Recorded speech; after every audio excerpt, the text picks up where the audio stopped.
Hello friends, आप सबको फिर से स्वागत करता हूं एसएससी जीडी 2024 पीवाई की सीरीज में। दोस्तों, इसमें हमने जो हमारा लेक्चर चल रहा है, ये लेक्चर नंबर आपका 17 है, क्योंकि आपके एग्जाम के लिए बहुत ही इंपॉर्टेंट लेक्चर है। सभी के सभी लेक्चर आपके एग्जाम के लिए बहुत इंपॉर्टेंट है। ये जो पेपर है 2024 के 24 फरवरी शिफ्ट फर्स्ट का है, जो 24 फरवरी के दिन शिफ्ट सुबह के समय में जो हुआ था उसका पेपर है। तो चलिए हम लोग स्टार्ट करते हैं। दोस्तों, इसी तरीके से आपका 2024 कंप्लीट होने के बाद आपका 2023 का करवाया जाएगा, 2000 आपका 22 का करवाया जाएगा। उसी तरीके से आपका कुल मिलाकर 5 सालों का प्रीवियस ईयर आपका चलाया जाएगा, पीवाई की चलाया जाएगा। समझ रहे हैं? अगर आपको थोड़ा भी इससे हेल्प मिलता है तो चैनल को जरूर सब्सक्राइब कर दीजिएगा, बेल आइकन को प्रेस कर लीजिएगा, ताकि हमारे चैनल के जितने भी वीडियो हैं नोटिफिकेशन आपके पास जा सके। तो चलिए हम लोग बिना देर किए चलते हैं वीडियो पे, पढ़ते हैं। शास्त्रीय नृत्य में निम्नलिखित में से कौन सा रस क्रोध को दर्शाता है? शांत, हास्य, रौद्र, वीर। तो इसका जो करेक्ट आंसर हो जाएगा, कौन सा करेक्ट?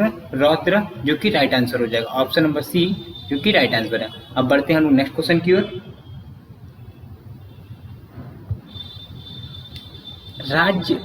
राज्य की सार्वजनिक सेवाओं में न्यायपालिका को कार्यपालिका से अलग करने के लिए कदम उठाएगा। इसका उल्लेख भारत के संविधान के डैश के अंतर्गत किया गया।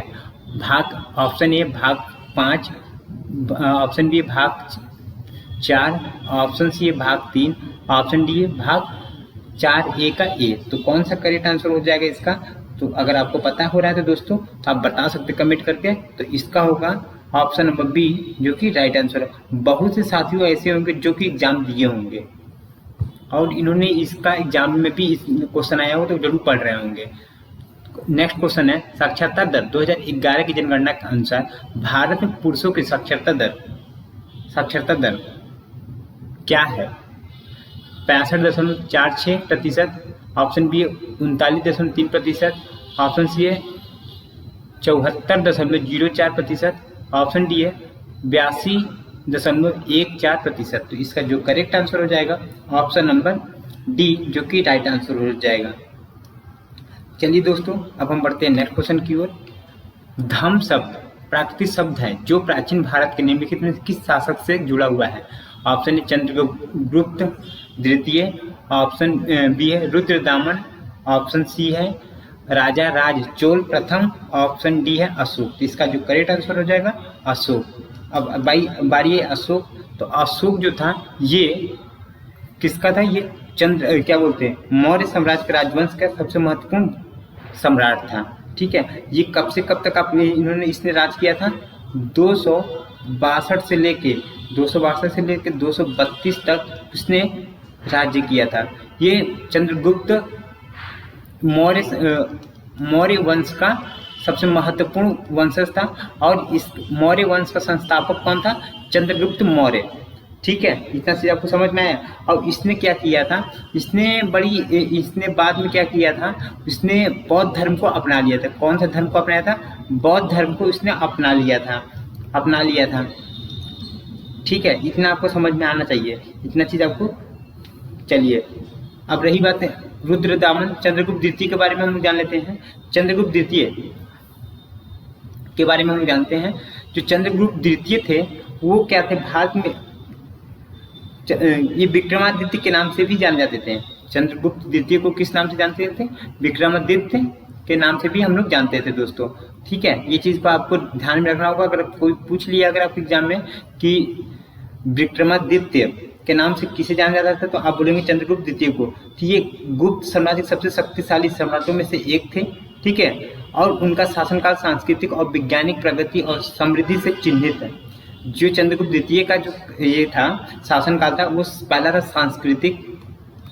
सांस्कृतिक था, और क्या था आपका? सांस्कृतिक के साथ आपका वैज्ञानिक था और इससे क्या बोलते हैं, समृद्ध थे। ठीक है, और चंद्रगुप्त द्वितीय के ने क्या किया था? विजय और वैवाहिक रूप से माध्यम से गुप्त साम्राज्य का विस्तार किया था। क्या किया था? लोगों से शादी करता था। ठीक है, लोगों से शादी करके और अपने क्या करता था? अपने साम्राज्य को बढ़ाता था। ठीक है, चंद्रगुप्त द्वितीय। समझ गए ना? इतना चीज आपको समझ में आ गया। अच्छा, रुद्रदामन के बारे में जानते हैं। रुद्रदामन भारत में पश्चिमी क्षत्रपतों का शासक था। किसका था ये? रुद्रदामन क्षत्रपतों का शासक था, जिसने लगभग 130 से 150 ईस्वी तक क्या कहता शासन किया था। ठीक है, इतना सब समझ लीजिए। और राजा राज चोल प्रथम के बारे में हम बता दें आपको। राजा राज चोल ये कब से कब तक शासन किए थे? ये कब से कब तक शासन किया था? आप इसको भी नोट डाउन कर लीजिएगा। इन्होंने शासन किया था 985 से लेके ये 1014 ईस्वी तक किया था। ठीक है, इतना चीज आपको जानना चाहिए। चलिए, और राजा राज चोल प्रथम थे, उन्होंने क्या किया था? बृहदेश्वर मंदिर का निर्माण कराया था। किसने करवाया था? राजा राज चोल प्रथम ने तंजावुर में जो एक बृहदेश्वर मंदिर है, वहाँ पे इन्होंने क्या कहते हैं इसको, इस मंदिर को इन्होंने निर्माण करवाया था। और ये बता दें कि जो बृहदेश्वर मंदिर है, बृहदेश्वर मंदिर को यूनेस्को द्वारा विश्व धरोहर स्थल में शामिल किया गया है।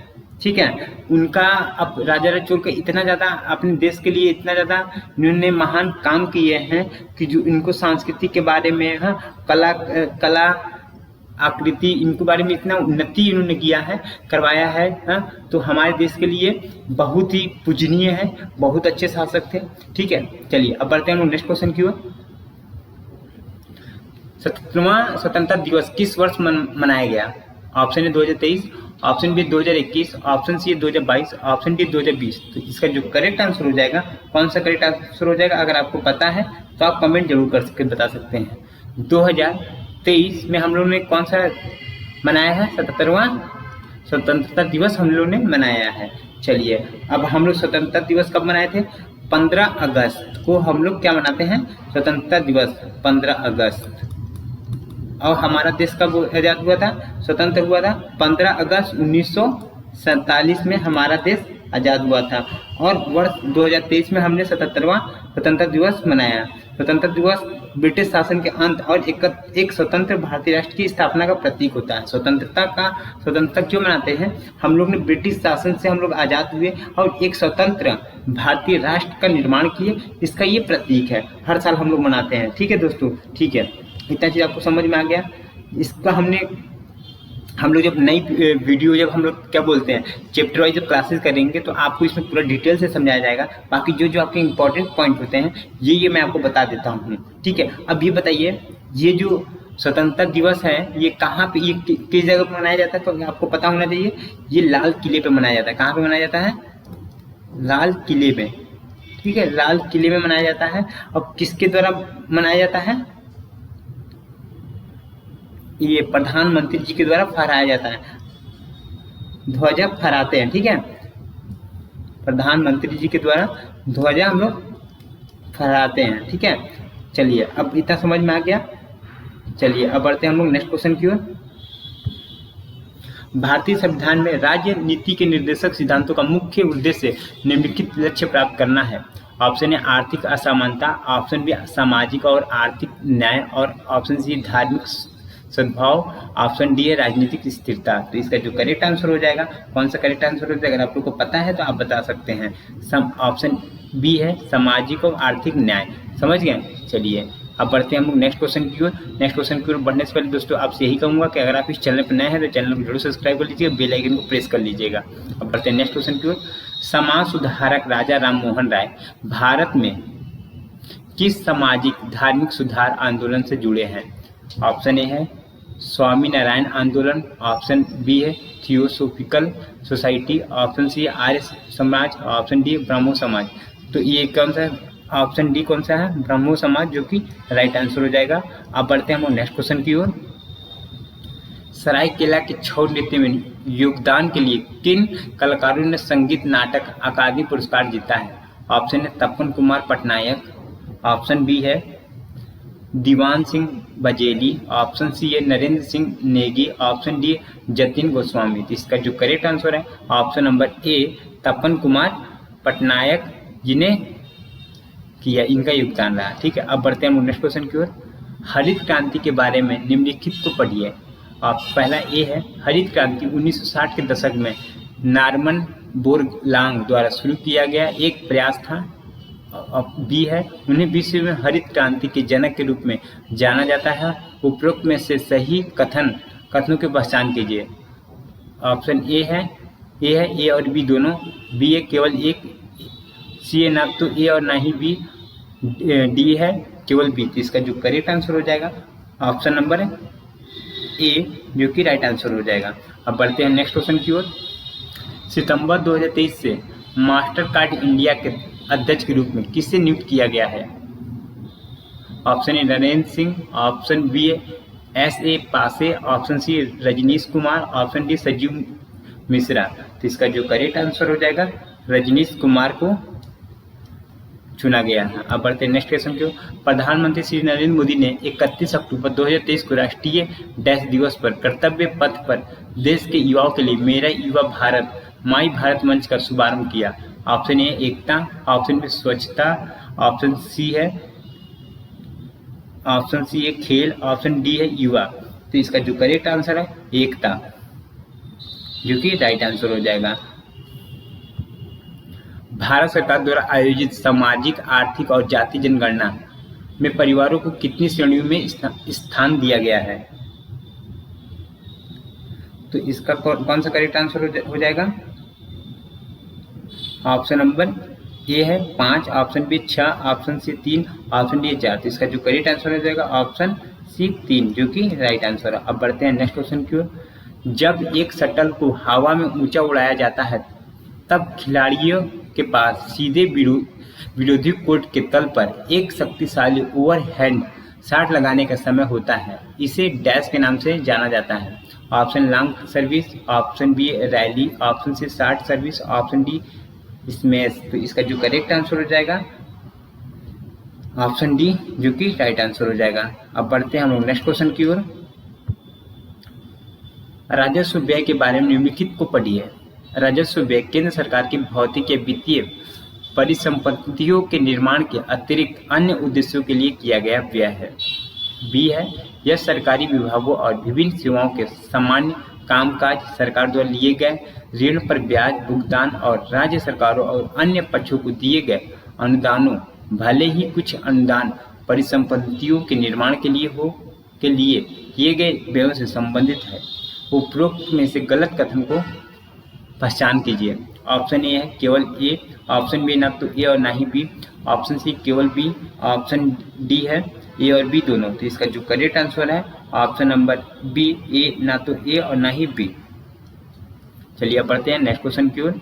निम्नलिखित में से किस गायक ने संबलपुरी लोकगीत रंगबत्ती रंगबत्ती को लोकप्रिय बनाया? Option A Sunidhi Chauhan, option B Krishna Patel, option C Jonita Gandhi, option D Vani Jairam. तो इसका जो करेक्ट आंसर हो जाएगा ऑप्शन नंबर बी, जो कि करेक्ट आंसर हो जाएगा कृष्णा पटेल, जो कि राइट आंसर है। अब बढ़ते हैं नेक्स्ट क्वेश्चन की ओर।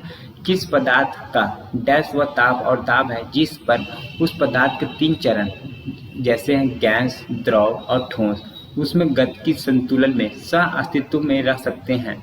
ऑप्शन ए अपरूपता, ऑप्शन बी त्रिगुण बिंदु, ऑप्शन सी त्रिअवस्था, ऑप्शन डी उभयचर। तो इसका जो करेक्ट आंसर हो जाएगा ऑप्शन नंबर बी, जो कि राइट आंसर हो जाएगा त्रिगुण बिंदु। अब बढ़ते हैं नेक्स्ट क्वेश्चन की ओर। दोस्तों नेक्स्ट क्वेश्चन से पढ़ने से पहले आपसे ये बोलूँगा, अगर आप दोस्तों इस वीडियो से थोड़ी सी भी आपको लाभ मिले या आपको थोड़ी सी भी जानकारी हो रहा है तो दोस्तों चैनल को जरूर सब्सक्राइब कर दीजिएगा, ताकि आपको देखिए सब्सक्राइब करने में कुछ नहीं जाता दोस्तों, आप सिर्फ सब्सक्राइब कर दीजिएगा। हाँ, और आपको अगर वीडियो थोड़ा सा ही पसंद आए तो लाइक कर दीजिएगा। नेक्स्ट क्वेश्चन है, 8वीं पंचवर्षीय योजना के दौरान भारत 1 जनवरी डैश को विश्व व्यापार संगठन को सदस्य बना।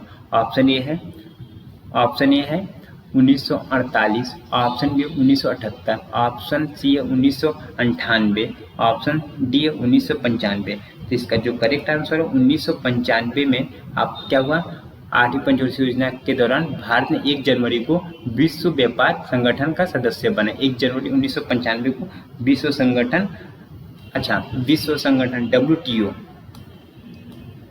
WTO का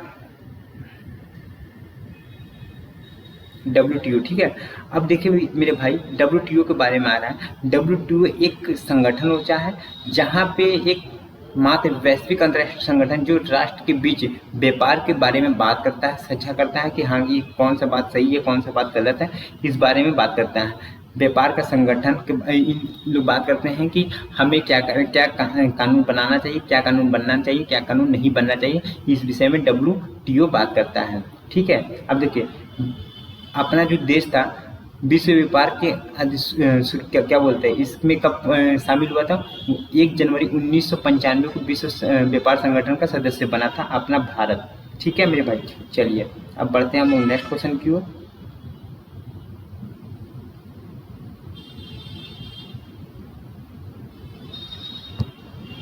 ओलंपिक खेलों में पुल तैराकी 8 लेन में विभाजित 10 मीटर लंबे तैराकी पुल के अंदर होती है।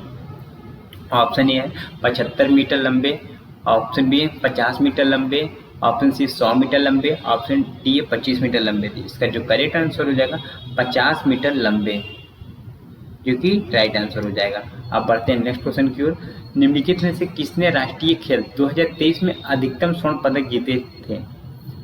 Option A Haryana, option B सेवाएं, ऑप्शन सी है ऑप्शन सी है मध्य प्रदेश, ऑप्शन डी है कौन सा डी है, ऑप्शन डी है महाराष्ट्र। इसका जो करेक्ट आंसर हो जाएगा, कौन सा करेक्ट आंसर हो जाएगा आपको बताइए।